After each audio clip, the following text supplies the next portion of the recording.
Ya, kembali lagi di The Movie. Di video kali ini kita akan bahas alur cerita dari film Only God Knows Everything 2025. Film misteri thriller asal Korea Selatan ini menceritakan tentang seorang pastor muda yang bernama Jung Do-woon yang baru saja ditahbis. Namun mendadak batinnya bergejolak setelah ia mendengar pengakuan dosa dari salah satu jemaatnya. Jemaat itu mengungkapkan kasus ibunya yang hilang 13 tahun lalu. Setelah itu kehidupan Jung Do-woon terombang-ambing. Ia bingung harus memilih antara kewajibannya menjaga rahasia pengakuan dosa sebagai pastor atau membalaskan dendam kematian ibunya sebagai seorang anak. Lalu kemudian Jung Do-woon memulai perjalanan berbahayanya untuk mengungkap rahasia yang tersembunyi. Nah, perjalanan inilah ia akan berhadapan dengan suatu sekte sesat dan seorang detektif untuk mengungkap kebenarannya. Jika kalian penasaran dengan alur ceritanya, tonton video ini sampai habis. Tapi sebelum masuk ke dalam alur ceritanya, jangan lupa untuk like dan komen video ini serta subscribe channel The Movie. Jika sudah, saya ucapkan terima kasih dan langsung saja kita masuk ke dalam alur ceritanya.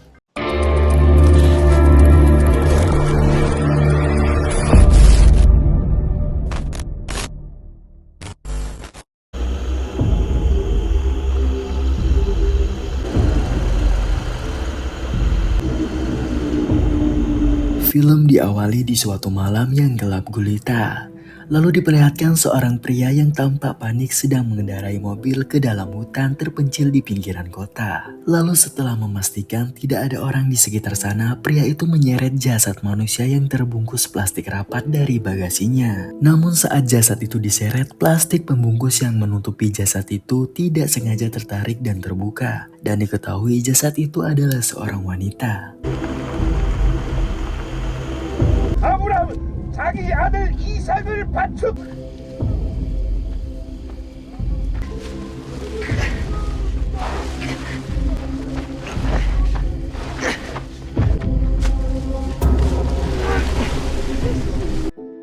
Lalu keesokan paginya diberitakan bahwa ada seorang wanita yang hilang.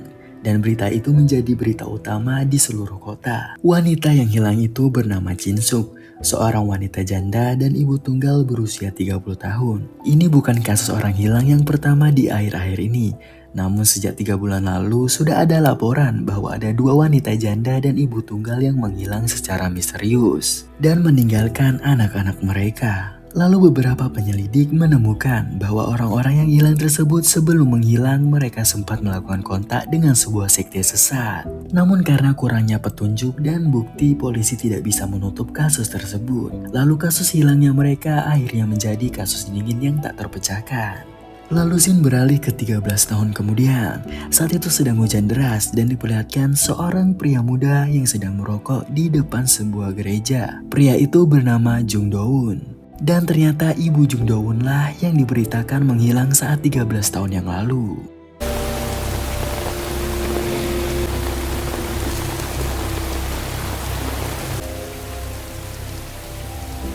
Lalu di dalam gereja terlihat 3 pendeta senior sedang berdebat mengenai pemilihan kandidat sebagai seorang pastor baru. Dan ternyata salah satu dari mereka bertiga memilih Jung Do-woon, ia bernama Peter. Nah, Peter ini adalah orang yang sudah mengurus Jung Do-woon dari kecil semenjak ibu Jung Do-woon menghilang. Dan di sana Peter menjelaskan bahwa Jung Do-woon masuk dalam daftar mahasiswa berprestasi dan tidak hanya memiliki karakter dan akademis yang luar biasa, namun juga ia sangat tenang dalam bertindak. Namun uskup tidak setuju karena riwayat ibu Jung Do-woon yang diketahui menghilang dan dikabarkan masuk ke sebuah sekte sesat. 성신교정을 수석으로 졸업한 아입니다. 그렇게. 그럼 신부님, 제1의 사제 후보입니다. 아유, 그러니까. Lalu setelah itu di luar gereja, Jung Do-woon berbincang dengan Peter. Peter berkata bahwa Jung Do-woon tak perlu takut. Uskup tidak akan mencabut penahbisannya. Dan Jung Do-woon menjawab bahwa ia akan melakukan yang terbaik. Jung Do-woon ternyata sudah menganggap Peter sebagai ayah bahkan ibu baginya. Lalu Peter di sana memberikan sebuah kotak berisi gelang dan sebuah pena kepada Jung Do-woon. 정도원 미칼, 손에 힘을 잘 주고 써야 돼. Lalu tibalah di hari penahbisan Jung Do-won. Di sana Jung Do-won tampak gugup, dan di sana seorang imam memanggil satu persatu nama kandidat. Lalu nama Jung Do-won pun dipanggil. Ia pun langsung maju. 예, 여기 있습니다. 김철휘 가브리엘, 예, 여기 있습니다. 정재동 군당, 정도훈 미카엘. 예, 여기 있습니다. 삶을 등지고 민사제로서 서품되기를 기도합니다. Sekarang Jung Do-won telah menjadi pastor dan akan bertugas di gereja di pinggiran kota Seoul untuk melayani jemaat di sana. Ia tidak tahu bahwa penugasan ini akan mengubah hidupnya. Lalu Shin beralih ke seorang wanita yang bernama Yoon Jo-won. Kita sebut saja wanita ini Detektif Yoon. Yoon adalah seorang detektif. Saat itu ia berbincang melalui telepon dengan rekan kerjanya mengenai kasus yang sedang mereka tangani, yaitu kasus orang hilang, dan rekan kerjanya itu memberitahu Yoon bahwa ia mendengar ada sekte sesat yang berada di wilayah mereka. Namun Yoon tidak terlalu menanggapi hal itu. Setelah itu Shin beralih ke Jung Do-won. Ia sekarang sudah berada di gereja yang ia pimpin.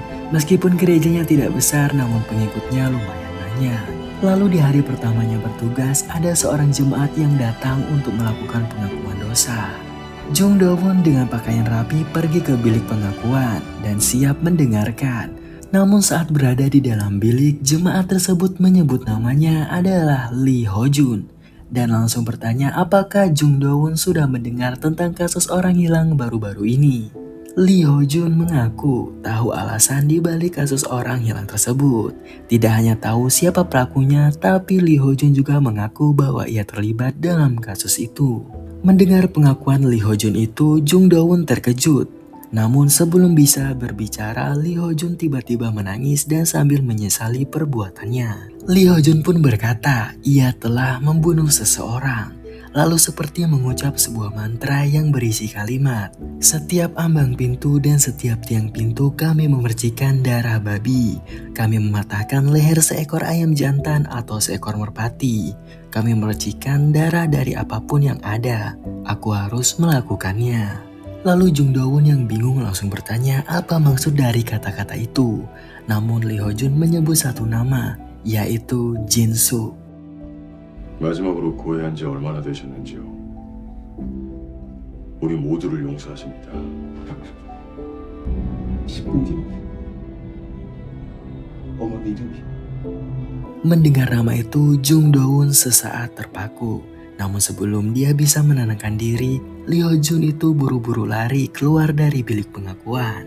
Lalu saat Jung Do-won mengejarnya, dia menemukan pria itu sudah mencapai tikungan yang tidak jauh dari sana. Lalu Jung Do-won pun segera mengikuti dan mengejarnya. Nah, di sini kita panggil Jung Do-won dengan sebutan Do-won. Lalu alasan Do-won begitu gelisah adalah karena wanita yang disebut Lee Ho-jun itu adalah ibunya, yaitu Jin-suk. 13 tahun lalu ibunya meninggalkan Do-won yang masih kecil dan pergi dari rumah, menghilang secara misterius sejak saat itu. Dikarenakan kurangnya petunjuk, hilangnya sang ibu menjadi kasus yang belum terselesaikan.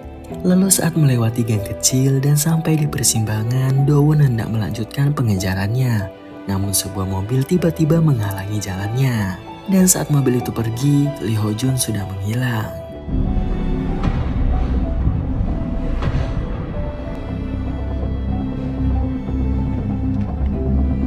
Dengan rasa frustasi, Do-won kembali ke gereja. Lalu sekembalinya ke gereja, di koridor Do-won bertemu dengan seorang biarawati yang baru saja mencarinya untuk pengakuan dosa. Di sana Do-won ingat bahwa pengakuan dosa di gereja itu terdaftar. Dengan niat mencoba, ia menanyakan identitas jemaat tadi ke biarawati tersebut. Setelah menyebutkan nama Lee Ho-jun, ternyata biarawati itu tidak hanya mengenal Lee Ho-jun, namun bahkan tahu alamat rumahnya. Lalu di keesokan paginya, Do-won mengendarai sepedanya ke alamat Lee Ho-jun. Lalu sesampainya di depan apartemen, Do-won mengetuk pintu beberapa kali, namun tidak ada jawaban dari dalam. Lalu Do-won mengira Lee Ho-jun tidak ada di rumah dan berencana kembali di siang harinya. Namun tepat saat dia hendak berbalik, suara keras tiba-tiba terdengar dari dalam rumah. Mendengar suara itu, Do-won mengira Lee Ho-jun sedang menghindarinya dan sengaja tidak membukakan pintu. Ia pergi ke halaman belakang untuk melihat apa yang terjadi. Namun saat mendekati kaca, dia melihat seseorang buru-buru meninggalkan ruangan. Dia mengira bayangan itu adalah Lee Ho-jun. Demi mencari tahu tentang ibunya, Do-won tidak peduli lagi. Dia membuka jendela dan masuk ke dalam apartemen Lee Ho-jun melalui jendela belakang. Lalu begitu masuk ke dalam, Do-won menemukan simbol aneh di pintu kamar. Dan di dalam kamar Do-won melihat Lee Ho-jun. Namun ketika ia panggil 2 kali, Lee Ho-jun di tempat tidur itu tidak merespon sama sekali. Dan ketika dilihat, Do-won terkejut melihat mulut Lee Ho-jun sudah berbusa. Namun Lee Ho-jun masih bernapas. Do-won langsung buru-buru melakukan pertolongan pertama. Namun setelah usaha beberapa menit, Lee Ho-jun yang mulutnya berbusa akhirnya merespon. Tepat saat Do-won mengira ia berhasil, Lee Ho-jun tiba-tiba batuk darah.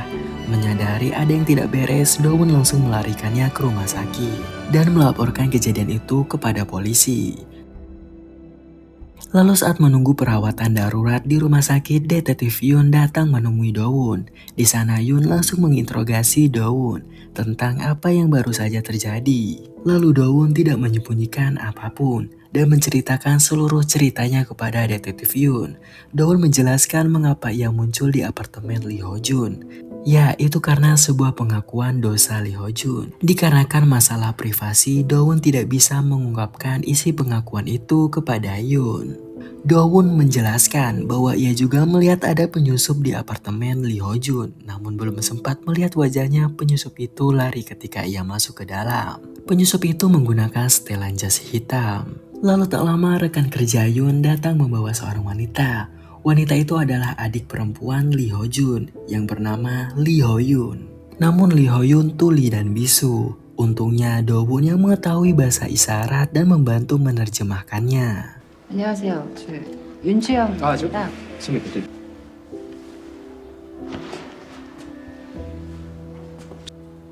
대답이 없어. 집에 들어갔는데. Tapi tepat setelah pemeriksaan berakhir, Lee Ho-yoon memberikan tatapan penuh arti kepada Do-won. Lalu di malam harinya ketika kembali ke gereja, begitu masuk ke dalam kamar, Do-won menemukan sebuah dokumen di mejanya. Do-won mengira itu dokumen terkait gereja. Dia membukanya, namun saat sedang memeriksa dokumen itu, suara pintu tertutup terdengar dari lorong. Dan saat Do-won lihat ke arah pintu, seseorang itu sudah pergi. Ia pun mengejar keluar dan menemukan bahwa orang yang pergi itu adalah adik Lee Ho-jun, yaitu Lee Ho-yoon. Lalu melalui kontak yang ditinggalkan Lee Ho-yoon, Do-won berhasil menghubunginya. Dari Lee Ho-yoon lah Do-won mengetahui bahwa alasan Lee Ho-jun berakhir seperti ini adalah karena 2 orang nama, yaitu Baek Soo-yoon dan Gung Won-chul.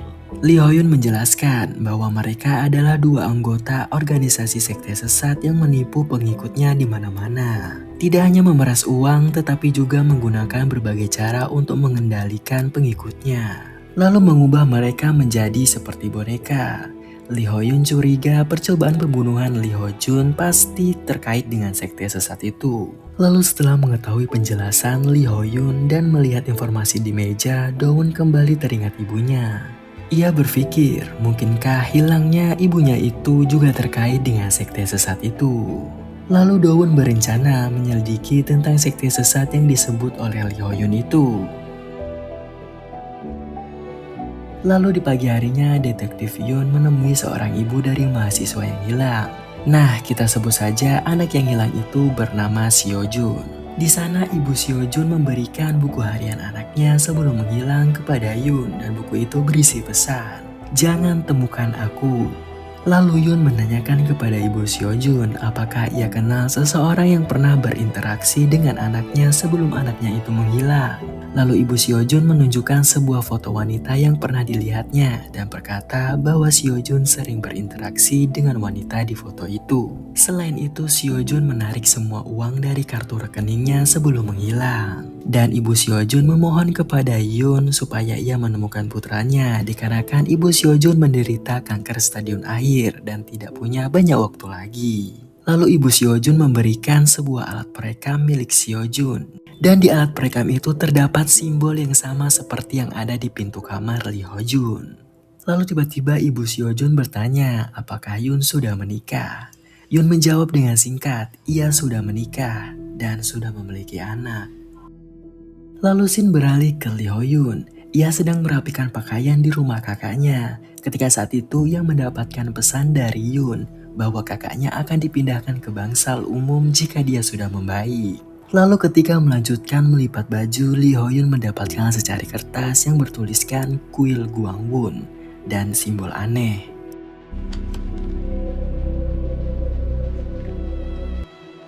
Lalu saat Yoon memeriksa perekam yang diberikan ibu Seojun, dengan teliti ia menemukan beberapa petunjuk. Isi di alat perekam itu bukan berisi lagu-lagu, melainkan propaganda anti-Kristen. Dan saat itu Yoon melihat simbol di alat perekam itu. Yoon langsung teringat kasus Lee Ho-jun. Ia juga menemukan simbol serupa saat menyelidiki rumah Lee Ho-jun.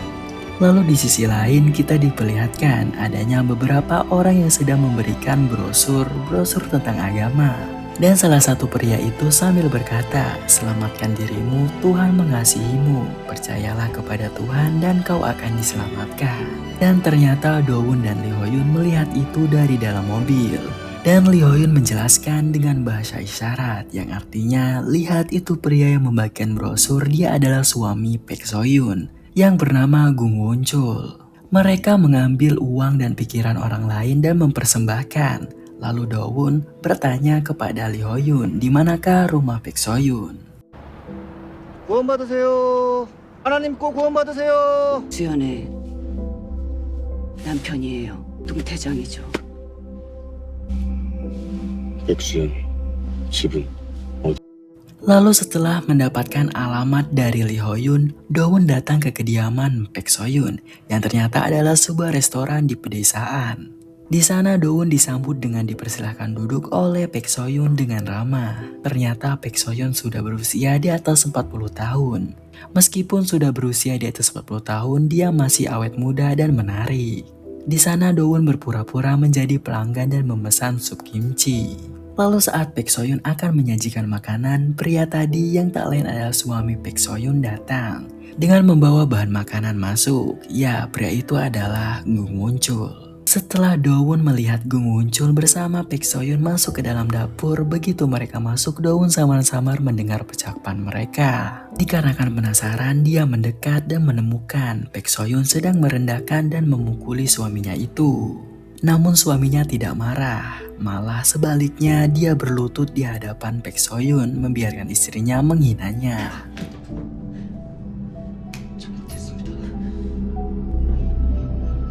Lalu adegan aneh itu mengingatkan Do-won pada informasi yang diberikan Lee Ho-jun. Tak lama kemudian Baek So-yoon meninggalkan ruangan seolah tidak terjadi apa-apa. Namun tepat saat Baek So-yoon keluar, telepon pun berbunyi. Di telepon itu penelpon menyebut namanya adalah Jin Suk. Mendengar itu, Baek So-yoon terlihat panik dan langsung menutup teleponnya. Melihat reaksi Baek So-yoon seperti itu, Do-won pun merasa aneh. Lalu scene beralih ke detektif Yoon. Di sana ia sedang melihat rekaman CCTV yang terlihat di rekaman itu Baek So-yoon sedang menampar Seojun. Namun anehnya Seojun itu malah berlutut di hadapannya. Melihat itu pun Yoon sedikit shock dan merasa aneh. Lalu di keesokan paginya saat Do-won berdoa di gereja, Yoon tiba-tiba datang. Lalu ia memperlihatkan video CCTV kepada Do-won yang menunjukkan Baek So-yoon merendahkan Seojun di restoran. Di bagian akhir rekaman, Lee Ho-jun mendekati Baek So-yoon dengan memberikan sesuatu. Melihat sikap hormat keduanya, Do-won teringat kejadian semalam. Lalu di luar gereja, saat makan bersama, Yoon dan Do-won terlibat perbincangan. Lalu Yoon juga ingin mengetahui apa isi pengakuan dosa Lee Ho-jun yang mungkin hal itu terkait mengenai kasus orang hilang. Namun Do-won tetap menolak memberikan detail pengakuan dosa itu.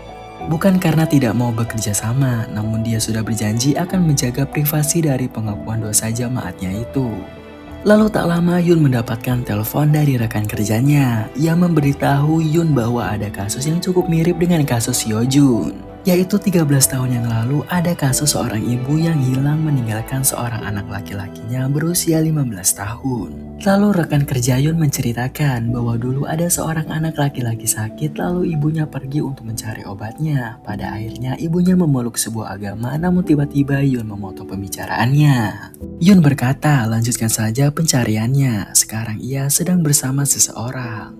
Namun rekannya itu menyebutkan nama anak laki-laki itu yang bernama Jung Do-won, sang pastor di rumah sakit.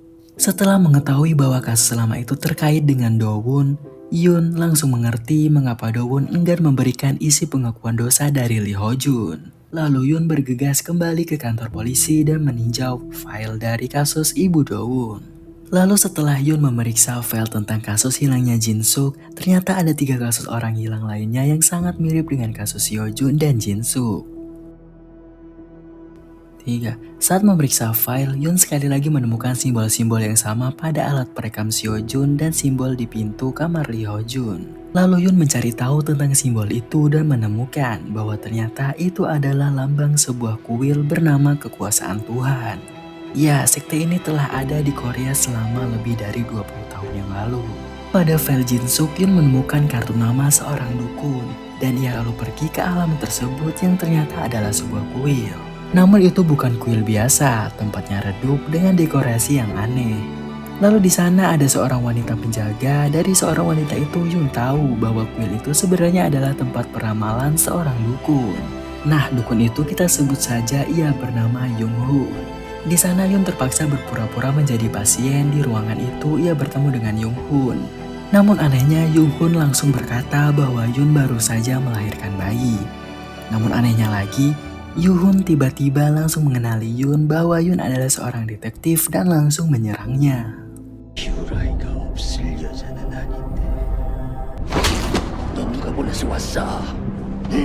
Setelah identitasnya terbongkar, Yun tidak ragu dan segera melumpuhkan Jung-hoon dan membawanya ke kantor polisi. Namun saat diinterogasi, Jung-hoon tidak hanya menolak bekerja sama, ia juga mengejek Yun tentang keguguran yang pernah dialaminya. 그거 알아.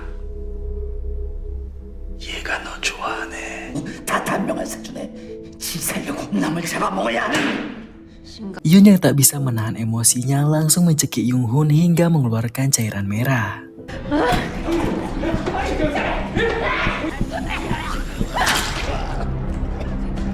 Dan tepat saat itu rekannya bernama Jung-ho tiba dan mengabarkan bahwa mereka telah menemukan jasad Jin-suk di hutan dekat kuil milik dukun Jung-hoon. 전신규 폐사해서 오진숙 씨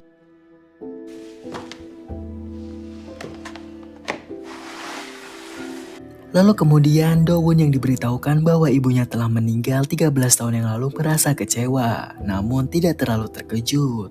Yang tidak bisa ia terima adalah penyebab kematiannya, yaitu tenggorokan ibunya itu terlihat telah dilukai dengan senjata tajam secara profesional. Dan penyelidikan menduga semua korban hilang dikarenakan menjadi pengikut sekte sesat dan setelah bertemu dengan dukun Jung-hoon. Lalu setelah itu Yun bertanya kepada Do-won apakah Do-won penyandang disabilitas saat masih kecil atau menderita penyakit yang parah. Dikarenakan Yun menemukan bahwa semua korban memiliki kesamaan, yaitu menderita penyakit atau masalah keluarga. Lalu dibawa ke kuil milik Jung-hoon. Lalu Do-won teringat bahwa saat masih kecil ia memang menderita sakit parah dan setelah ibunya menghilang dia sembuh secara ajaib.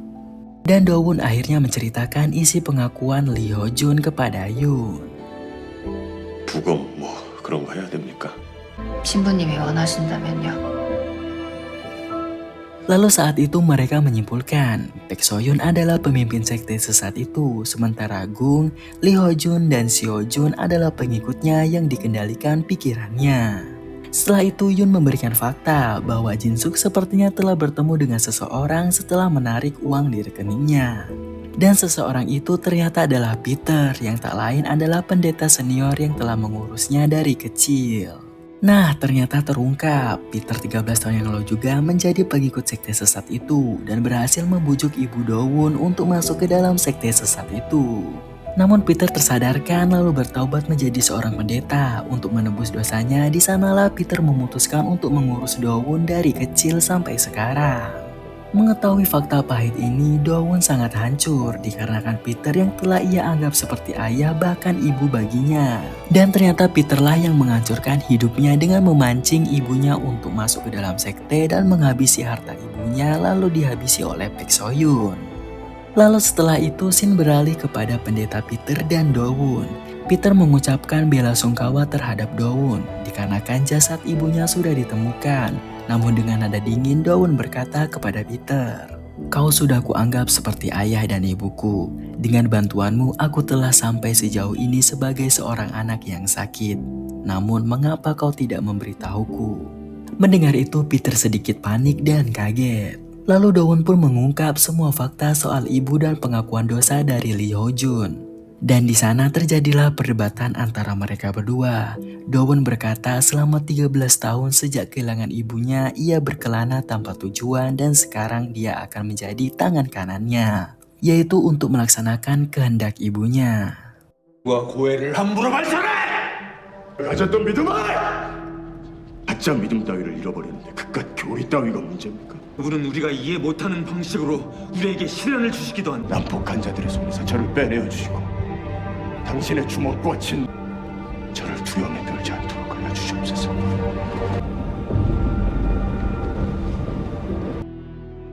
Lalu di keesokan harinya, Peter mengunjungi kamar Do-won dan ternyata ia tidak berada di sana. Peter hanya menemukan surat pengunduran diri dari Do-won. Dan di dalam amplop itu terdapat gelang yang diberikan oleh Peter dulu.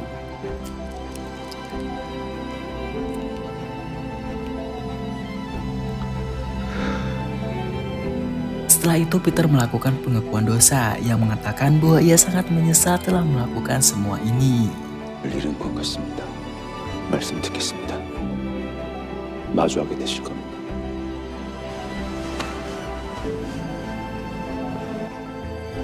Lalu di sisi lain, detektif melepaskan dukun Yung-hoon untuk memancing petunjuk lain.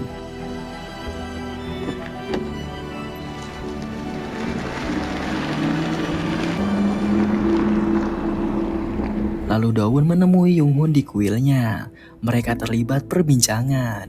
Lalu di sana Do-won bertanya tentang keberadaan ibunya, namun Yung-hoon menjawab tidak tahu. Yung-hoon malah mengetahui bahwa Do-won adalah seorang pastor. Mengetahui itu merasa terancam, ia pun langsung menyerang Do-won. Namun Do-won berhasil melumpuhkan Yung-hoon. Lalu bertanya, di manakah keberadaan para pelaku yang bertanggung jawab atas kematian ibunya?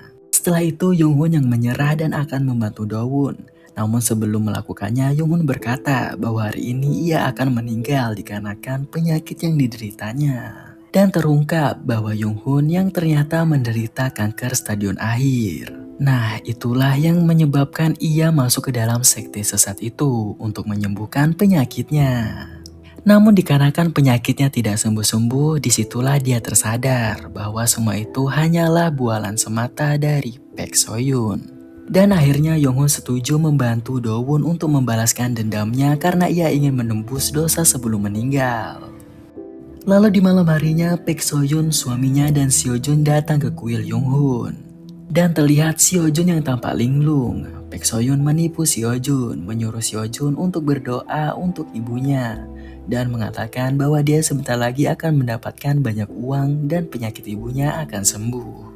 Di dalam kuil saat Baek So-hyun bertemu dengan Yung-hoon, Yung-hoon menjelaskan bahwa Do-won adalah seorang pekerja magang yang akan menolongnya. Di sisi lain diperlihatkan ternyata Lee Ho-yun berhasil masuk ke dalam restoran milik Baek So-hyun untuk mencari sesuatu. Namun saat akan mengeksekusi Seo-jun, Yung-hoon sedikit ragu untuk melakukannya. Melihat itu, Baek So-hyun pun mengejeknya.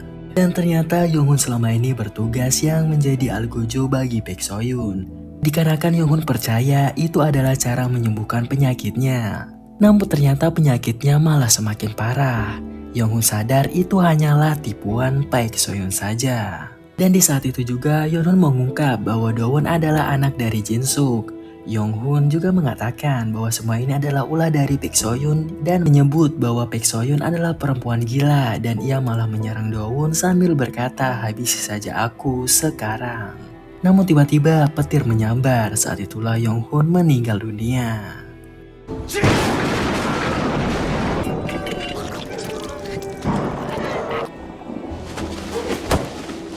Lalu dalam kekacauan itu Dowon menyadari bahwa ibunya juga percaya pada Baek So-yoon demi menyembuhkan dirinya. Lalu Dowon bertanya apakah Baek So-yoon melakukan ini juga terhadap ibunya.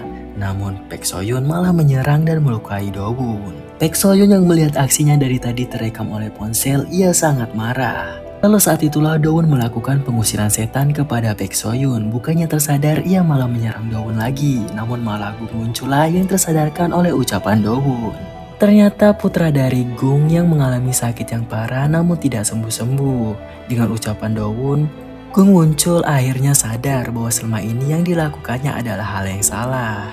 Dikarenakan merasa bersalah, Gung muncul akhirnya berbalik menyerang istrinya sendiri dan ia mencekik Baek So-yoon hingga tewas dengan kantong plastik. Lalu Gung muncul percaya bahwa menghabisi Baek So-yoon adalah pengorbanan untuk penebusan dosanya sendiri. Lalu di sisi lain, Lee Ho-yoon sudah menemukan sesuatu yang dicarinya, yang tak lain adalah buku daftar jemaat dari sekte sesat itu. Namun dari belakang dua orang pria muncul dan langsung menyerang Lee Ho-yoon. Namun untungnya tak lama datang detektif Yoon bersama rekannya dan berhasil melumpuhkan dua pria itu. Dan mereka di sana menemukan seseorang anak yang mulutnya sudah berbusa dan mereka langsung membawanya ke rumah sakit. Namun untungnya anak itu berhasil terselamatkan. Dan ternyata daftar ratusan anggota yang telah dikuras hartanya lalu dihabisi secara brutal, sebagian disamarkan sebagai kasus orang hilang dan kasus bundir. Lalu uang mereka digunakan Baek So-yoon untuk perawatan kecantikan dan kemewahan hidupnya. 틈마음으로 왔던 오진숙, 오시고 닭의 목으로 제사를 지냈습니다. 그 이삭이라는 게 네, 맞습니다. 오진숙 메신저의 Lalu Shin beralih ke adegan seperti di awal film. Ternyata pria yang mengendarai mobil di tengah hutan dan membawa jasad wanita itu adalah Gung muncul. Saat itu ia akan menguburkan Baek So-yoon di hutan itu. Setelah menguburkan istrinya, ia langsung meminum racun dan ia pun tewas.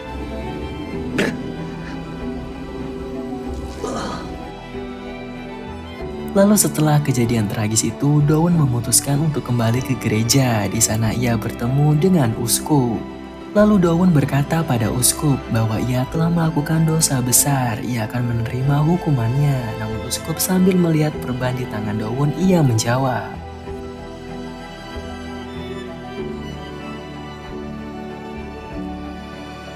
di dalam isi surat itu, Peter meminta maaf kepada Dowon jika sekarang ia tidak bisa bersamanya lagi dan ia memutuskan akan menjadi orang biasa dan berhenti menjadi pendeta. Yang dikarenakan ia sangat menyesal dengan apa yang telah diperbuatnya dan ia meminta agar Dowon jangan memaafkan semua kesalahannya. Peter juga berpesan kepada Dowon supaya ia harus menjadi pastor yang tulus dan bijaksana. Lalu setelah membaca surat itu, Dowon memutuskan akan kembali menjadi pastor di gereja itu. Lalu keesokan harinya, Dowon sedang memimpin para jemaat gereja untuk berdoa. Dan di sana terlihat detektif Yoon bersama anak kecil yang ditolongnya waktu itu. Dan ternyata anak kecil itu adalah anak dari Baek So-yoon dan Gung muncul. Lalu scene ditutup dengan memperlihatkan Peter bersama para pengikut sekte sedang berada di suatu ruangan seperti rumah sakit. Dan ternyata Peter akan menghabisi dirinya sendiri dengan cara disuntik mati. Dikarenakan Peter menyesali semua perbuatannya, ia tergoda dan masuk lagi ke sekte sesat itu. Dan ia rela melakukan bundir untuk menebus semua dosa-dosanya. Lalu film pun berakhir. Nah, bagaimana endingnya menurut kalian? Apakah memuaskan? Tulis saja pendapat kalian di kolom komentar.